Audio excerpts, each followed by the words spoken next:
за что я обожаю Варшавский экспресс, потому что можно приехать, сточить борщ, сточить оливье.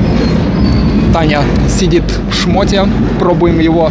А вон там пираты Карибского моря. Можно радостно посмотреть. Обожаю это. Обожаю. Такой стиль.